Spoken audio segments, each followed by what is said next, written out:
And then later on came Surah nisa, where Allah says, Ya ayyuhalladhina amanu la taqrabu as-salata wa antum sukara hatta ta'lamu ma taqulun. This is Nisa 43.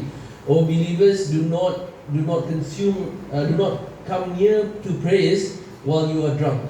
Hatta ta'lamu ma taqulun, until you sober up, you understand what you're talking. So pretty much Allah is saying, if you want to drink, then probably drink after Isha, before Fajr, so you have time to sober up. It was halal to drink as long as it is not close to prayer time. This is the second stage of prohibition.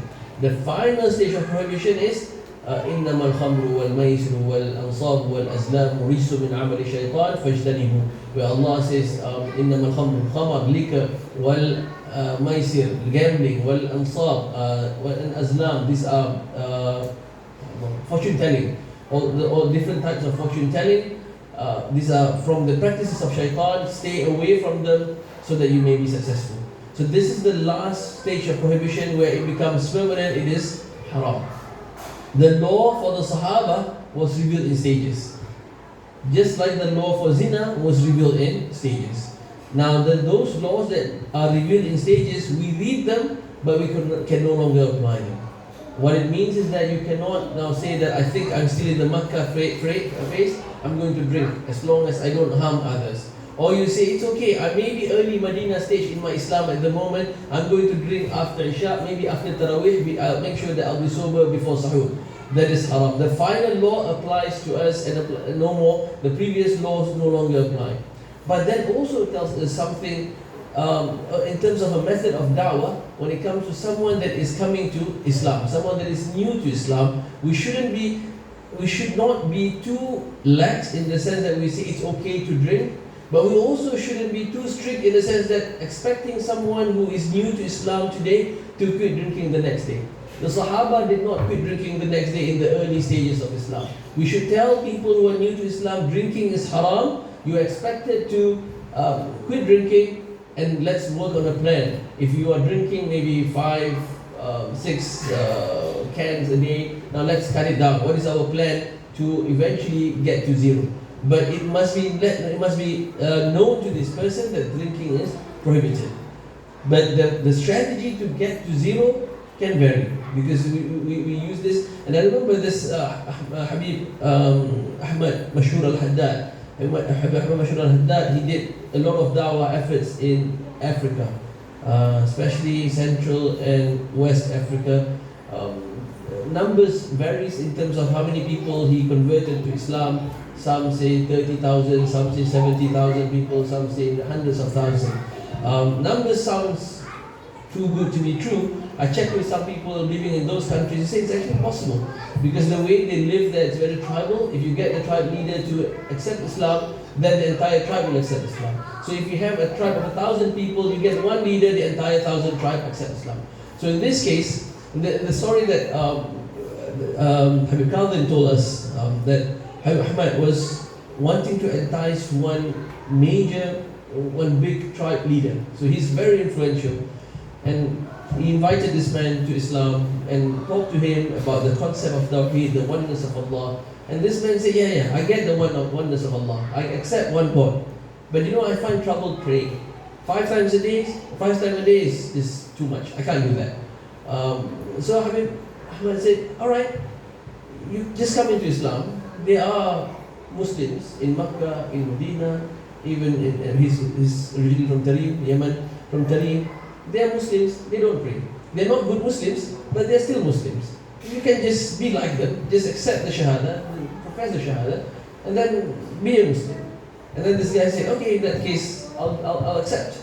So what happens within the next few weeks, it was Ramadan, and then it came for Eid. So Habib Ahmad called this person and said, tomorrow we're going to have a big celebration. It's going to be a big Eid day. We're going to have a lot of people, we're going to have food. And this man being a leader, he likes to meet a lot of people. He likes all this kind of gatherings. And Habib Ahmad said that, why don't you come? I said, okay, I'll come. But Habib Ahmad said that, we've got to pray 2 rak'ah before. This short 2 rak'ah, he showed him how to pray. You do this, and then you've got food, you get to socialize, you get to meet people. And he came, and he met people, and he ate, he prayed his first 2 rak'ah. He was very happy. And then Habib Ahmad said, you know what? We've got also a weekly gathering. Not as big, But weekly gatherings, still thousands of people come every Friday. It's also just 2 rak'ah prayer. You pray 2 rak'ah before, it's not going to be too hard. 2 rak'ah. So this man said, alright, I'll come. So he went to Jum'ah, prayed 2 rak'ah, met people, he was very happy, he get to meet people, he gets to socialize. And after a few weeks of praying Jum'ah, Habib Ahmad asked him, no, you've done 2. Why not do 3 rak'ah now? Just add another one, Maghrib, come to my house. There'll be people, there'll be food. So he came to Maghrib. 4 months after his conversion to Islam, he was praying 5 times a day. So we should not stop people who wants to come into Islam by telling them this and this and this, but they should be aware that these are expected of them, but not immediately. And some people, they scare away people when it comes to, I know this is the Malays, especially from Malaysia, we like to scare people. Someone who wants to become a Muslim is like, alright, let's book an appointment with a doctor. If it's a man, let's book an appointment with a doctor. Those who get it. People run away. Like, oh, Abi don't get it yet. Okay, got it.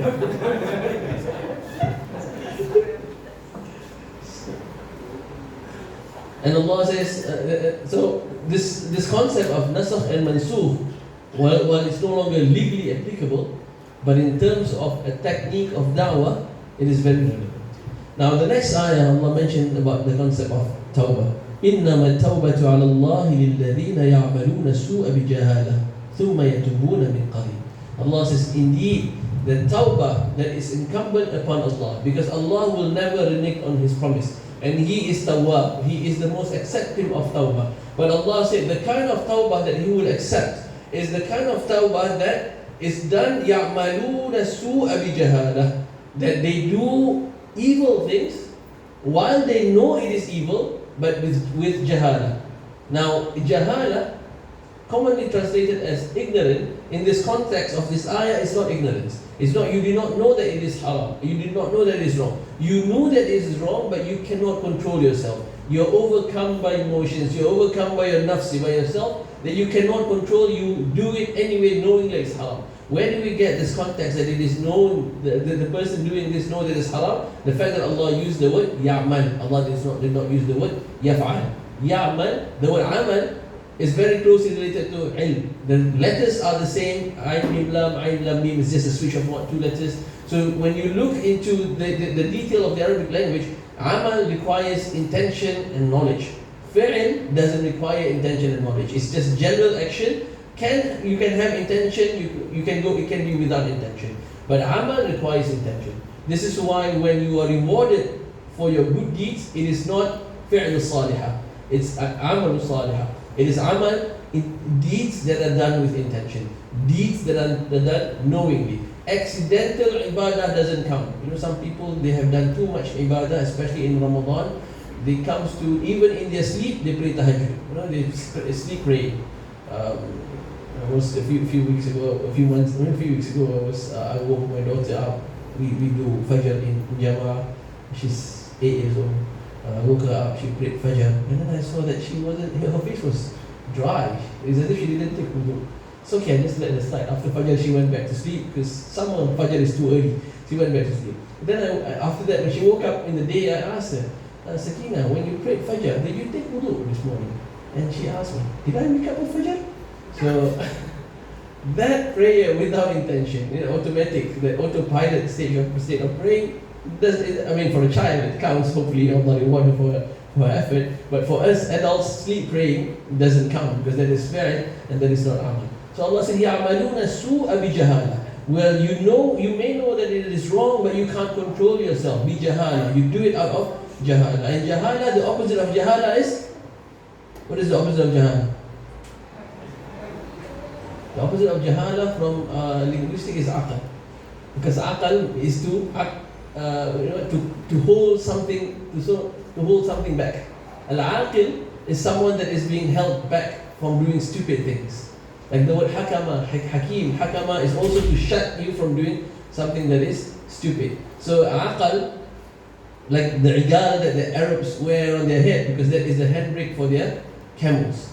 So aqil, someone that is aqil, is someone that is not jahil, someone who is in control of himself. He knows what is wrong, what is right, and acts upon it. He knows his brain is capable of stopping him from doing dumb things.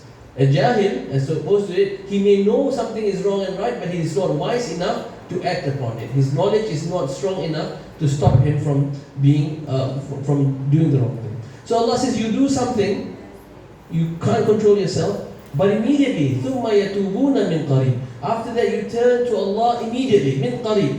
Shortly after doing it, you turn to Allah, you ask for Allah's forgiveness. And Allah says, فَأُولَٰئِكَ يَتُوبُ اللَّهُ عَلَيْهِمْ. And these are the people that Allah would turn to them, that Allah would accept their tawbah. That means you do something wrong. This is part of being human. You will always sin. You will always make mistakes. Rasulullah sallallahu alayhi wa sallam said, كُلُّ ابْنُ آدَمْ خَطَّاءُونَ وَخَيْرُ الْخَطَّائِينَ التَّوَّابُونَ. Every child of Adam, every human being will sin. And the best of sinners are the one that makes tawbah. So when we sin, don't feel down as if that Allah will not accept your tawbah. There is no sin too big that Allah will not accept. Apart from shirk, any other sin, Allah will accept. Allah will accept your tawbah as long as you turn to Him. You turn to Him for tawbah. And Allah says, وَكَانَ اللَّهُ عَلِيمًا حَكِيمًا. And Allah is most knowledgeable and most wise. Why is Aliman Hakima come at the end of this ayah? You know, this Surah Nisa is very confusing. Just ask these two people in front of me. Because especially the ending, it's always Inna Allah kana tu tawwab ar-rahima, aliman hakima. Wa kana Allah aliman hakima, aliman khabira. It's always the same. But you look into the context of the ayah, then the ending makes sense. Understanding the ayah makes it easy for you to understand remember what's going to be at the end. Now, the sin now when you do, there are people who sin. They commit the sin and then they say astaghfirullah, astaghfirullah, astaghfirullah, with no sincerity, with intention. It's okay, Allah is most forgiving. I'm still going to do the same thing tomorrow. You do something haram, you engage in a haram work. You sell liquor, for instance. That is your business. Alhamdulillah, I don't think any Muslims in Perth sell liquor. But you sell liquor. At the end of the night, astaghfirullah, astaghfirullah, astaghfirullah. Tomorrow you go back to the same shop, you open the same shop, you sell the same liquor. And then astaghfirullah, astaghfirullah, astaghfirullah. Allah knows the sincerity in your heart, in your tawbah. Al-Aliman Hakim. Allah is most knowledgeable of what's in your heart. But there are people who, because there is no other job opportunity, that is the only job offered to him. Something that may be dubious, something that is in the grey area. That's the only job that he can do to feed himself and feed his family. While he is doing that job, he's trying his very best to find other halal sources. At the night, he cries to Allah and he says, Ya Allah, give me halal rizq. But he's trying really hard to look for that. And he's broken before Allah. Allah may accept his tawbah. So it is important that we don't judge the outer appearance of the person. We know that it is wrong. If it's our friend, we tell the person this is haram, but we don't shun him just because of those things. Because we don't know the state of him with Allah in his privacy. Allah is Ali and Allah is Hakim. وَلَيْسَتِ التَّوْبَةِ. And tawbah is not for these people. So the condition of tawbah is doing that sin, immediately make tawbah. And the conditions of tawbah, one of it is stopping the evil deed that you're doing and promising yourself that you're not going to repeat it. Now, of course, being human, we may repeat it in the future. But at the point of tawbah, we sincerely promise and we ask Allah to grant us the strength not to repeat that sin. But now, in this second ayah, those people that tawbah is not accepted. وَلَيْسَتِ التَّوْبَةُ لِلَّذِينَ يَعْمَلُونَ السَّيِّئَاتِ. Now, tawbah is not for those people who do sayyi'at. This is the plural of su. He does lots of evil deeds, sayyi'at. And then he waits until the point of death. حَتَّى إِذَا حَضَرَ أَحَدَهُمُ الْمَوْتِ قَالَ إِنِّي تُبْتُ الْآنَ. And on his deathbed, he said, Oh Allah, now I have tawbah. Just like Fir'aun. In the Quran, Allah talks about Fir'aun. When he was dying, he was drowning in the sea, he said, آمَنْتُ بِرَبِّ Musa. I have iman with the rock of Musa. But at that point of time, he was already dying. So when you're on your deathbed, the doors of tawbah is closed. Allah says, if you're waiting until that point, then tawbah has no use anymore. So it is important that we do not delay our tawbah. But even if we think that we are going to die, there is nothing wrong of making tawbah at that time, because we may not die at that point. We don't really know when we're dying. But what's important is, once, let's say you think that you are dying, you're in a ship, And then this is in Surah Luqman, Allah gave a parable. You're in a ship, and then there is a major storm coming. You think you're going to die, and you make tawbah, and you make dua to Allah. Oh Allah, if you grant me safety, I'm going to have iman in you. I'm going to be a good Muslim. I'm going to pray 5 times a day. I'm going to quit doing all the haram things. And then you are safe on land, and you forget that promise. Now that is a major problem. Allah doesn't hate you for doing. It is not wrong to make dua in desperation. Sometimes Allah send calamities, send difficulties to remind us we need to turn to Allah. So in grave difficulty, turn to Allah, nothing wrong. But Allah criticized those people who turn to Allah in grave difficulty immediately after he is saved, after Allah has granted him safety, he forgets about Allah. He said, okay, back to normal, alhamdulillah, I'm safe now, life is back to normal. That is a problem. Turning to Allah in difficulty is not a problem, because sometimes shaitan will whisper in our ears. In grave difficulty, when we want to turn to Allah, shaitan will whisper in our ears. What's the point of turning to Allah at this point? You have never prayed. Do you think Allah will listen to you?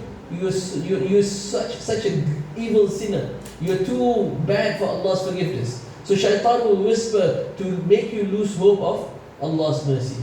And this is one of the major sins, losing hope of Allah's mercy. Because the first creature to lose hope in Allah's mercy and to think that his sin is so great that Allah will never forgive him was Iblis. That he disobeyed Allah and he continued to disobey Allah. So, and Allah says, وَلَلَّذِينَ يَمُوتُونَ وَهُمْ كُفَّارٌ. And not for those people who die in the state of disbelief. So tawbah is not accepted for those people that do all the sins until the very last moment on his deathbed he wants to make tawbah. And the second category is those who die in the state of kufr, in the state of disbelief. أُولَٰئِكَ أَعْتَدْنَا لَهُمْ عَذَابًا أَلِيمًا. And those people, Allah has prepared for them a painful punishment. Inshallah, we stop here, ayah 18, and tomorrow we continue ayah 19, and we start looking at the laws of marriage, a bit about the laws of marriage and husband and wife relationship. أقول قولي هذا وأستغفر الله العظيم لي ولكم. صلاة التراويح ثابكم.